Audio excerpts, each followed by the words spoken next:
Part 4 of 12 of The Gothicers by Keith McCleary and Sophia G. Starmack. In our last episode, our brother and sister detective team continued the investigation into their latest case, with Ogdred nearly blowing up their house and Peacham's harpsichord lessons disturbed as a result. And now the continuation, performed by Ben Tansen.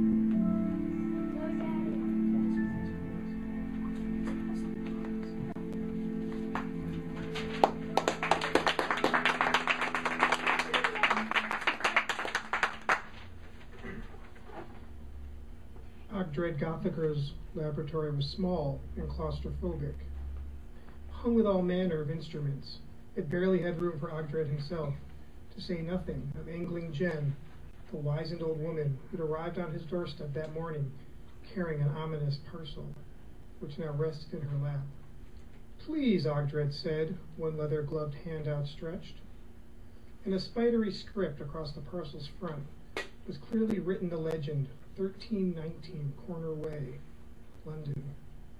Jen set the package on the bench and Ogdred unwrapped the paper to reveal the objects within: a pair of fine silk stockings and a heavy leather-bound journal. A draft of perfume and musk rose, flooded the room. Ogdred rubbed his aching temples. "I suppose it may be time, madam, for you to reveal how you come to deliver this collection of ephemera addressed to my home." "I certainly can read a street address, sir," replied the crone in a righteous voice, "especially as a washerwoman, which I done many a year among the odd trades. I suppose you, sir, ain't spent too much time down in the steamies and factories. But that very thing is why I come. It's a sad life for girls what's got no better choice. But I do say there's no shame in hard work, sir. No shame." Ogdred nodded with what he hoped passed as a charitable agreement. Jen paused to suck air into her troubled lungs. "Well, sir, as of late, I've had me eye on a blonde slip of a thing round the laundry, name of Abigail. A frail girl, but a good worker. Till the last few weeks I noticed a change. Withdrawn.